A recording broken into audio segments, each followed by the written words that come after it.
그리고 이번 시간에는 이제 통증에 대해서 한번 이야기해 보려고 합니다. 우리 인자치료 제일 첫 시간 때 물리치료사가 해결할 수 있는 문제점은 이라고 던졌을 때 여러분들 통증이 제일 대답이 제일 많았었거든요. 그럼 도대체 통증에 대해서 어떻게 우리가 병리적인 현상을 이해해야 되는가에 대해서 한번 살펴볼 생각입니다. 그러면. 자, 우리 4장에서 여러분들과 이야기할 거는 통증의 수용과 전달 기전에 대해서 좀 이야기할 겁니다. 수용이라는 말은 외부적 자극이 내가 내 몸 안으로 들어오는 것을 수용이라고 표현합니다. 통증은 외부의 자극이 우리 몸에 있는 리셉터가 흥분하고 결국은 뇌까지 전달되는 거거든요. 그래서 그 과정에 대해서 공부를 할 거고요. 그 다음에 통증의 종류는 무엇이 있는가? 우리가 앞에 1장인가 2장에서 통증의 종류 배웠습니다. 이거는 빠르게 짚고 넘어갈 생각입니다. 그 다음에 이제 평가는 어떻게 할 거냐. 통증 평가는 바스로 한다. 이 정도 여러분들 이미 알고 있을 거라고 생각합니다. 맥길 척도는 들어본 적 있다 없다? 없어요? 맥길 척도 정도만 살짝 언급을 하도록 할게요. 그 다음에 이제 관리 같은 경우에는 통증이 있을 때 우리가 어떻게 관리를 할 것인가에 대해서 인자치료, 약물, 그 다음에 그 다른 뭐 인지적인 치료, 운동은 어떻게 할 건가? 이런 것도 한번 간략하게 정리를 해볼 생각입니다. 자, 우리가 통증이 나타났을 때 우리는 이 통증이 지금 어떤 단계에 있는지를 좀 고려해 줘야 됩니다. 만성 통증과 급성 통증 두 개만 있는 게 아니고 이 사이에 과민성이라는 과정이 있습니다. 우리 교재에 줄을 한번 꺼 볼게요. 자, 57페이지 오른쪽에 두 번째 단락. 통증은 세 가지 단계나 유형으로 나누어진다. 첫 번째 단계는 급성 통증이다. 하나, 둘, 셋, 넷째 줄 내려와서 이때 같은 경우에는 염증을 조절하고 통각의 전달을 억제하는 게 우리 목표가 될 겁니다. 급성 통증. 말이 맞죠 보면 급성 통증이라는 거는 염증 과정 중에 느끼는 통증이니까 염증을 제어하는 게 목표고 그다음에 통증을 좀 차단해 가지고 우리가 덜 아프게 살자. 이게 목표가 될 겁니다. 그리고 연결해서 두 번째 단계가 시작된다. 두 번째 단계는 한 줄 바꿔서 과민성이라고 표현합니다. 과민성. 하나 둘 내려와서 탈감각화라고도 표현합니다. 그 탈감각화라는 의미가 제가 앞에 적기를 원인이 아닌 것에 반응하는 것을 탈감각이라고 저는 해석을 하고 있습니다.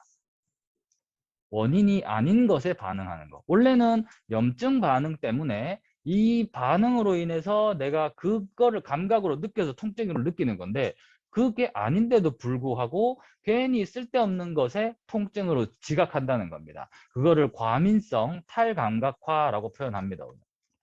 자, 그 다음에 우리 거기서 두 줄 내려와서 세 번째 단계는 한 줄 바꿔서 만성통증. 만성통증이라는 건 어떤 거냐? 그 밑에 줄에 중추신경계. 하나, 두 줄 내려와서 재구성. 중추신경계가 재구성되어 버린 겁니다. 재구성되어 버린 거.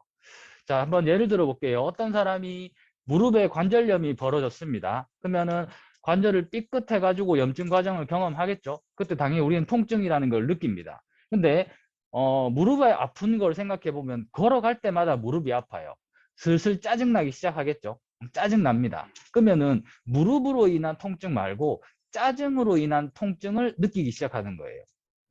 막 긴장도가 전신이 높아지겠죠. 그것 때문에도 통증으로 지각을 합니다. 그러면은 그렇게 통증에 계속 노출되다 보면은 우리 CNS, 뇌가 다른 건드린다라는 것만 해도 아프다. 무릎만 아팠는데 어깨도 아프다, 뭐 등도 아프다, 손도 아프다 이렇게 오만대 통증으로 다 그냥 통증으로 인식해버리는 중추신경계의 변화 과정을 거친다라는 겁니다. 우리가 만나는 환자들은 당연히 급성 통증이 되게 많겠죠. 그런데 의외로 만성 통증 환자들도 되게 많아요. 만성 통증 환자들의 특징이 뭐냐면 예를 들어서 선생님 오늘 어디가 아프셔서 왔어요. 그럼 일단 무릎이 아프대요. 그럼 무릎을 이렇게 좀 치료를 해줍니다. 무릎의 통증이 떨어지겠죠. 다음날 와서 또 무릎을 치료하려고 하면 어깨가 아파요. 또 다음날 어깨 통증 떨어뜨려 놓으면 이번엔 손이 아픈데요. 이렇게 오만대 날아다니는 사람들이 있어요. 당연히 나이가 많이 들어서 퇴행성 관절염도 오고 프로즌 숄더도 오고 뭐 카팔 터널 신드롬도 오고 이럴 수 있겠죠 보면.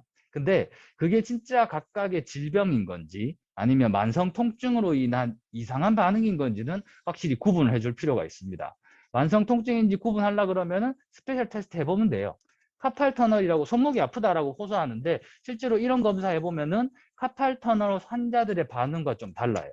예를 들어서 팔렌, 역팔렌 테스트 하다 보면 카팔 터널 환자들은 신경의 손상을 받았을 경우에는 찌릿하다라고 얘기해야 되는데 그냥 아프다라고만 이야기하는 경우. 그럴 경우에는 카팔 터널이 아닌 게 되는 거죠. 신경 전도 검사라 해가지고 실제로 검사를 한다거나 엑스레이나 MRI 찍었는데 이상은 없습니다. 근데 아프다고 이야기하는 경우. 이럴 때 우리는 만성 통증이다라고 생각을 한다는 겁니다. 생각보다 꽤 많이 있어요. 자, 그리고 이제 한 장 넘겨서 통증, 통각, 통각 체계라고 되어져 있는데 우선 첫 번째 나오는 거 통증의 정의부터 한번 다시 보겠습니다. 우리 이미 봤었지만 여기 나오니까 또 한번 줄을 꺼볼게요. 거기 두 번째 단락에 국제통증연구학회에서는 통증이란 조직의 직접적이거나 잠재적인 손상과 관련된 불쾌한 감각과 감정적 경험이다라고 얘기합니다. 여기에서 좀 자세히 설명하는 사람들은 이렇게도 설명해요. 일단 경고라는 거는 우리 알겠습니다. 역학적인 손상, 이것도 이해 갑니다. 신경에 손상 받는 거, 이것도 이해 갑니다. 근데 심리에 대해서도 영향을 받는다. 그리고 또 하나 사회에 대해서도 영향을 받는다는 겁니다. 내가 사회적으로 약자라고 생각하는 사람들은 실제로 통증 민감도가 높아요. 내가 사회에서 강한 사람이라고 생각하는 사람들 같은 경우에는 통증에 대해서 무시를 잘합니다. 이 정도 통증은 참을 수 있어. 이런 것처럼 사회적인 요소도 영향을 미칠 수 있다라고 생각을 해주면 좋겠습니다. 자, 그러면 우리 이제 여기 챕터에 나오는 새로운 이야기로 우리 이제 통각 수용에 대해서 한번 이야기해 볼 텐데 요거는 우리 교재는 없습니다. 그래서 요거는 좀 필기를 하고 넘어가도록 할게요. 유형설과 특이설이라는 가설이 존재합니다. 우리 인간이 통증을 어떻게 느끼는가 관련된 가설은 두 가지입니다. 유형설이라는 거는 반응 양상에 따라, 여기 반응 양상이 뭐냐면 활동 전이라고 생각하면 됩니다. 제가 사진을 한번 넣어봤는데 이거 보면은 갑자기 이렇게 패턴이 떠오르죠. 영화 본 사람들은 따따따 따따. 예. 그렇게 될 때 우리는 그 따따따라는 한 번의 활동 전이 활동 전이를 묶어서 뭐라고 해석하느냐? SOS라고 해석하는 거예요. 그게 유형설입니다. 그게 유형설. 그래서 우리 몸에 어떤 리셉터가 있는데 활동 전이가 따따따따따 이렇게 오면은 이거는 통증이라고 지적하자. 그냥 따따따따따 계속 오면 이거는 온도로 지각하자. 이렇게 설명하는 게 유형설입니다. 유형설이 왜 존재를 해야 되느냐? 우리 몸 리셉터 중에 어떤 친구는 따뜻함을 전달하기도 합니다. 근데 특정 온도가 이상 높아지면은 이 따뜻하다는 느낌이 통증으로 바뀌어 버려요. 그게 이제 유형설이라는 겁니다. 그 다음에 특이설 같은 경우에는 아니 이 리셉터가 활동 전이만 유발되면 무조건 통증을 느낀다. 이렇게 정해진 걸 갖다가 특이설이라고 표현합니다. 이게 이제 그래프로 어떤 사람이 연구를 해봤습니다. 지금 이렇게 봤을 때 스티뮬러스, 온도 자극입니다. 그랬을 때 온도 자극이 점점 세졌어요. 세질 때 특이설 같은 경우에 패턴설 같은 경우에는 지금 보면은 원래는 통증을 느끼는 게 아니고 서머 리셉터, 온도를 느끼는 리셉터거든요. 그럼 얘가 두 번, 네 번, 여섯 번, 여섯 번 이렇게 나갑니다. 개수는 제가 정확히 안 셌는데 지금 두 개는 따뜻하다, 네 개는 뜨겁다, 여섯 개는 아프다 똑같이 가는 겁니다. 통증의 강도는 변화되지 않아요. 그런 반면에 노시셉터라는 거는 아까 보면 이제 아프다가 됐잖아요. 노시셉터는 아프다라는 자극에 대해서만 활동 전이가 발생합니다. 그럴 때 한 개, 온도 더 올라가니까 세 개, 온도 더 올라가니까 뭐 10개 늘어나는 거예요. 통증 강도가 점점 증가되는 우리 몸에서 그렇게 수용을 하게 됩니다. 그렇게 따지다 보니까 유형설도 있어야 되고 특이설도 있어야 되는 상태인 겁니다. 사람의 두 개가 양립할 때는 시올이라 부르지 로우라고 부르지 않아요. 그렇게 해서 가설이 존재한다입니다. 자, 그러면 이제 우리 교재대로 통각 수용기에 대해서 한번 살펴보도록 하겠습니다. 통각 수용기는 노시셉터라고 표현합니다. 여기서부터는 아까 전에 이제 서머 리셉터, 온도를 느끼는 리셉터가 변화되는 그 과정은 아예 그냥 무시합니다. 그까지 들어 너무 복잡해져서 통증 수용기라는 게 존재한다. 근데 이 통증 수용기는 어떤 자극에 대해서 흥분하는가? 둘째 줄 마지막에 줄 것입니다. 기계적, 열적, 화학적 자극의 활성화. 거기에 대해서 여러분들 조금 추가로 더 적어줍니다. 기계적이라는 거는 물리적 충격, 열은 그냥 열 아니고 강한 열, 화학적이라는 거는 화학 물질과 산도, pH, 산성과 염기성의 농도에 따라서 반응을 한다는 겁니다. 자, 그리고 방금 여러분들이 활성화 된다라고 저거 줄 껐던 거 옆으로 연결해가지고 요게 나타난다 적어줍니다. 활동전이가 유발되고 유해 물질이 나타난다. 활동전이가 유발되고 유해 물질이 나타난다. 리셉터가 활동전이가 유발되면 여기서 연결해서 척수 뇌로 올려보내주고 우리가 지각하는 겁니다. 그러니까 첫 출발이 리셉터다라고 생각하면 됩니다. 보통 리셉터들은 이렇게 활동전염 유발하고 끝나요. 근데 노시셉터는 유해 물질도 뱉어냅니다. 신경세포에서 물질도 뱉어내요. 그 물질이 서브스탄스 P라는 이름이 물질이거든요. 아까 보면 우리가 급성통증에서 과민화로 간다 그랬잖아요. 왜 과민화로 가는지 한번 살펴볼게요.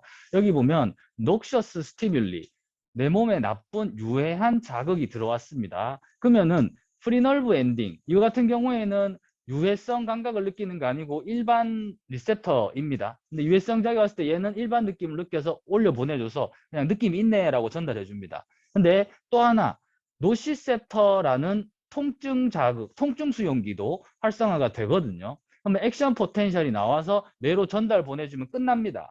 근데 문제는 노시셉터는 서브스탄스 P를 뱉어내요. 그러면 이게 있으면 우리 통증을 또 느낀다 그랬잖아요. 그러면 지가 배탈한 거에 대해서 지가 반응해가지고 통증을 또 느낍니다. 이거 가만히 내버려두면 이 사이클이 끊길까요? 안 끊길까요? 안 끊기는 겁니다. 계속 반복돼요. 점점 더 커지게. 그러다 보니까 우리는 아프면 진통제를 먹는 게 좋다, 안 먹는 게 좋다라고 할 때 먹는 게 좋다라는 사람은 이거를 주장합니다. 통증을 차단하지 않으면 통증은 저절로 낫지 않아. 그렇기 때문에 통증이 있으면은 진통제를 먹어서 이 고리를 끊어야지 되지, 이거를 가만히 내버려 두면 과민화가 일어나고, 과민화가 일어나면은 이게 만성 통증화 되기 때문에 진통제는 먹어야 돼 라고 주장합니다. 이것도 틀린 말은 아니죠. 저도 충분히 동의합니다. 통증 자극이 있을 때는 진통제를 먹어야 될 때도 분명히 존재한다. 왜? 이 과정 때문에 그렇습니다. 과민화 과정 때문에. 자, 그 다음에 이제 활동전이가 유발됐으니까 널브를 따라서 이동을 해야 되겠죠. 그럴 때 1차 들신경 세포에는 종류가 두 가지가 있습니다. 우리 교재로 살펴보자면, 자, C 섬유에 대해서는 그 다음 줄부터 해서 59페이지 왼쪽 첫째 줄까지 설명을 해주고 있고요. A 델타 섬유 같은 경우에는 그 59페이지 왼쪽 두 번째 단락에 설명을 해주고 있습니다. 자, 제가 한번 질문해 보겠습니다. 어떤 사람이 발목을 삐끗했습니다. 그럴 때 보면은 갑자기 발목이 찢어지는 느낌이 들면서 악 하고 굉장히 강한 자극으로 통증을 느낍니다. 이거는 A 델타일까요? C 섬유를 타고 온 걸까요? A 델타. 이게 빨라요. 그런데 시간이 좀 지나고 나면은 이게 처음에 딱 찢을 때는 악 하고 어딘지 알 정도로 강하게 딱 압니다. 근데 시간이 지나고 잘라고 누워 있으면 발목 쪽에서, 아까 전에는 분명히 발목의 가쪽 면만 탁 찢어진 느낌이 났는데 발목이 좀 두리뭉실하게 아픈 자극이, 굉장히 불편한 자극이 오는데 아까 처음보다는 약해요. 하지만 느낀 양상이 욱신욱신거리고 좀 둔한 통증이 계속 올라오는 거. 이거는 C 섬유다, A 델타다? C 섬유예요. 맞아. 이게 다른 겁니다. 오늘. 자, 추가적으로 좀 줄을 꺼보겠습니다. 여러분들 59페이지 왼쪽 밑에서 하나, 둘, 셋, 넷째 줄에 피부 신경에 있는 감각 섬유의 약 50%는 통각 기능을 가지고 있다. 어마어마한 숫자죠. 그러니까 우리 몸의 종류, 몸 감각의 종류 되게 많잖아요. 뭐 고유수용성 감각뿐만 아니라 뭐 만졌다, 촉각, 뜨겁다, 따뜻하다, 차갑다, 온도 감각, 그다음에 뭐 진동이다, 바이블 등등 굉장히 많은데 그 많은 리셉터들 중에서 50%가 통각을 느낄 수 있다는 겁니다. 그만큼 통각은 우리한테 중요한 감각이라는 거예요. 그리고 이 중에 80%는 C 섬유이며 나머지 20%는 델타 섬유이다. 델타가 좀 적어요. 확실히 구분이 차이가 납니다. 그 다음에 59페이지 오른쪽 거기 위에서 하나, 둘, 셋, 넷, 다섯째 줄에 줄을 긋겠습니다. A 델타 섬유가 강한 물리적 자극으로 받아들여서 나타난 것이다. 조금 후에 깊은 통증이 나타나는데 이것은 C 섬유에 의해 전달되는 것이고, 손상 이후 조직에서 분비되는 염증 반응을 일으키는 화학 물질에 의한 자극 때문이다. 이제 이게 알겠죠, 보면. 섬유의 직경 때문에, 두께 때문에 전달 속도도 분명히 A 델타가 더 빠릅니다. 근데 리셉터 첫 출발 자체가 A 델타는 물리적 자극, C 섬유는 화학 반응, 염증 반응에 반응한다는 겁니다. 그다음에 우리 교재는 없지만 C 섬유 같은 경우에는 부위가 정확하게 위치를 잡기가 좀 어려워져요. A 델타는 정확하게 부위를 잡을 수 있게 됩니다. 그래서 어떤 사람이 무거운 물건을 들다가 허리를 삐끗했습니다. 그럼 허리를 악 하고 잡잖아요. 처음에는 어디가 아파요? 물으면 여기가 아파요. 짚습니다. 근데 좀 시간이 지나가지고 이게 병원에 왔을 때 어디가 아픈지 짚을 수 있겠어요? 라고 물었을 때 이쯤이었던 것 같은데 아파요. 이렇게 반응합니다. 이거 얘들 때문에 그래요. A 델타가 반응할 때는 악하고 알 때. 근데 시간이 지나면 C 섬유로 넘어가면서 우리는 부위를 정확하게 예측할 수 없게 됩니다. 그럼 환자한테 요거 알 수 있겠죠? 지금 이 사람의 상태가 다친 지 정말 얼마 안 된 시간인지 아니면 지금도 다치고 있는 건지.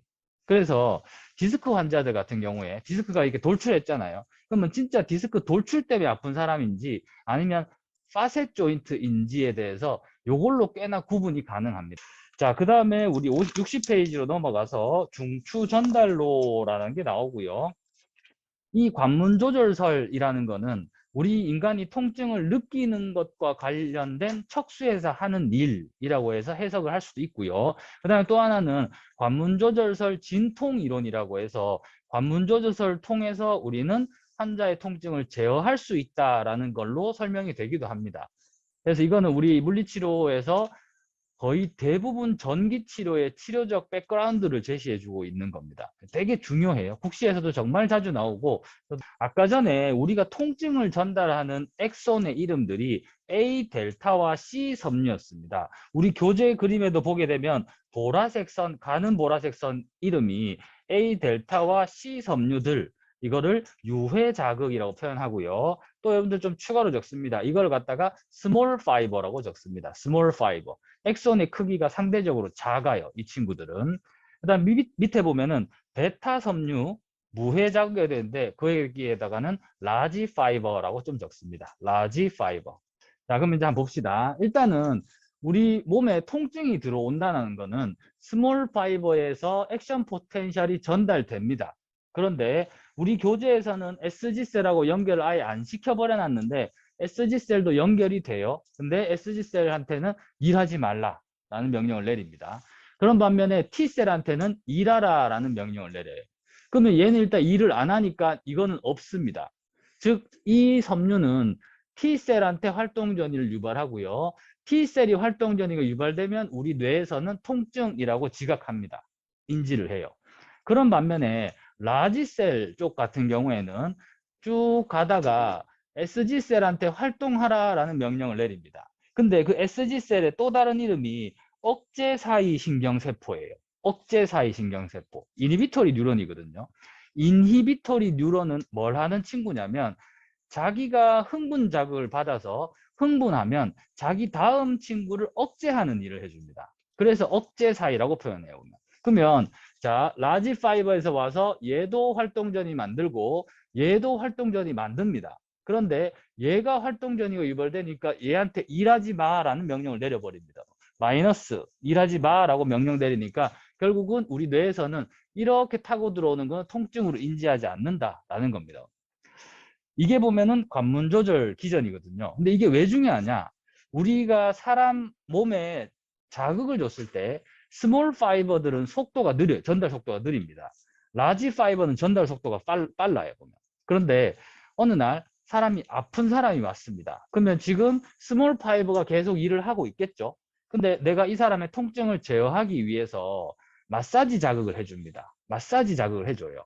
마사지 러블링, 부드러운 느낌의 이런 촉각들 같은 경우에는 라지 파이버를 타고 다닙니다. 그러면 내가 마사지 자극 주면 분명히 염증도 있고 유해 자극도 있기 때문에 얘가 활동전이 일으킵니다. 근데 라지 파이버 활성화되면 얘를 일을 시켜버려요. 그러면 얘도 오지만 얘한테 차단하라는 명령을 내려줍니다. 그러니까 우리가 마사지 하면은 통증이 떨어지는 거에 대한 근거인 셈인 거죠, 보면. 전기치료도 마찬가지예요. 전기치료 자극을 주게 되면은 전기치료는 전기니까 신경 따라서 다 흘러버립니다. 보면. 그러면 스몰도 가고 라지도 갑니다. 근데 라지가 더 굵어서 더 빨리 가요. 그러면 전기 치료는 얘한테 일하라는 명령을 내려서 뒤늦게 도착하는 이 활동 전이를 차단시켜 버립니다. 그러면 전기 치료는 그렇기 때문에 진통 효과가 나타난다라는 겁니다. 이 진통 효과가 굉장히 강하다 그랬죠. 먹는 진통제만큼 효과가 있다 그랬습니다. 그거에 대한 기전이 이거예요. 관문 조절 기전. 자, 62페이지 줄을 꺼볼게요. 첫째 줄입니다. 통각 입력. 그러니까 통각이 뇌로 입력되는 거는 첫째 줄 끝에 척수 시상로로 전달됩니다. 아까 전에 페리페랄 널브, 말초에 있는 엑손은 우리가 널브라고 표현해요. 한 가닥의 엑손이 말초 쪽에서 뭉쳐져 있으면 이거를 널브라고 표현합니다. 근데 이 엑손 가닥들이 뇌에서 뭉쳐져 있는 걸 우리는 트랙이라고 표현해요. 그러니까 널브나 트랙이나 같은 개념입니다. 다르게 생각할 필요 없어요. 스피노살라믹 트랙 이런 걸 타고 올라온다는 겁니다. 왜 우리가 이쪽 같은 경우에는 라디알 널브, 얼라 널브 이렇게 외우잖아요. 그런 것처럼 통증, 우리 온몸의 통증 자극들은 결국은 뇌로 올라올 때는 스피노살라믹을 타고 올라온다. 이렇게 생각해 주면 되겠습니다. 조금 더 있긴 한데 그거는 거론하지 말고 그냥 그렇게 하겠습니다. 자, 그 다음에 셋째 줄을 긋겠습니다. 1차 및 2차 몸 감각 겉질, 운동 겉질, 운동압 겉질, 앞쪽 띠 겉질, 섬 겉질, 시상, 아비마 겉질 등으로 간다라고 얘기합니다. 되게 많나요, 보면. 이게 뭐 종류가 되게 많은데 제가 이걸 여러분들 다 외우라고 할 생각은 없고요. 중요한 거를 그림에서 한번 짚어보겠습니다. 지금 여러분들 그림 4.4번에 가장 위쪽에 보면은 대뇌 겉질의 1차 몸 감각 영역이라는 게 나옵니다. 저는 여기에 표현하기를 그게 S1이거든요. S2랑 살라버스도 사실 같은 개념인데 그거 무시하고 우리 그림에서 그걸 딱 놓고 보자면 여러분들 호문클루스 안다 모른다. 호문클루스 알죠? 호문클루스라는 게 예를 들어서 뇌 콜텍스가 여기서 이만큼 있으면 요 부분은 손, 요 부분은 입, 요 부분은 발 이렇게 위치가 우리 몸하고 연결되어 있다라는 말이거든요. 근데 이거 생각해보면 당연해요. 손에 있는 리셉터에 연결된 엑손들이 뇌의 이쪽에 연결되어 있는 거고 다리에 있는 친구들이 신경 따라서 올라와서 이쪽에 연결되어 있는 겁니다. 그러면 만약에 내가 손이 아프다라고 하면은 이쪽에 불이 들어오겠죠. 발이 아프면 이쪽에 불이 들어올 겁니다. 이걸 통해서 우리는 위치를 알 수 있어요. 아, 내 손가락이 아프네. 이런 거 알 수 있는 겁니다. 그래서 여러분들 거기 대뇌겉질 1차 몸감각 영역에 위치와 강도라고 적어둡니다. 우리가 통증의 위치와 통증의 강도를 얘네들이 알게 해줍니다. 위치와 강도를 알게 해준다. 섬겉질이라고 있어요. 저도 이게 섬이라고 표현하는 걸 처음 알았는데 왜냐면 그냥 전 늘 인슐라라고 하거든요. 인슐라. 영어로 인슐라 콜텍스라는 구역이 있습니다. 인슐라에서는 여러분들 이렇게 적어둡니다. 경험과 기분을 결정해 줍니다. 자, 그 다음에 통증 관련해서 가장 중요한 구역은 거기 밑에 중뇌 수도관 주위 회백질이라는 겁니다.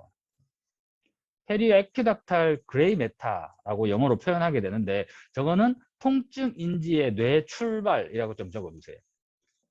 자, 그 다음에 우리 배웠던 거니까 제가 빠르게 넘어갈 생각입니다. 통증의 종류 64페이지 한번 볼게요. 통증의 종류는 급성 통증. 이거 이제 뭔지 알 것 같습니다. 급성 통증이라고 되어져 있고요. 이거는 그냥 적지 않고 제가 눈으로 읽겠습니다. 급성 통증이라는 거는 질병의 실질적인 손상과 동시에 나타난다. 왠지 알겠다. 그리고 강하고 국소적이고 염증 반응 연결되어 있다. 여기서 좀 추가로 볼 거는 그러면 치료는 어떻게 할 거냐인데 급성 통증의 치료는 두 번째 단락 첫째 줄 급성 통증에 대한 첫 번째 치료는 일반적으로 약물, 약 쓴다는 겁니다.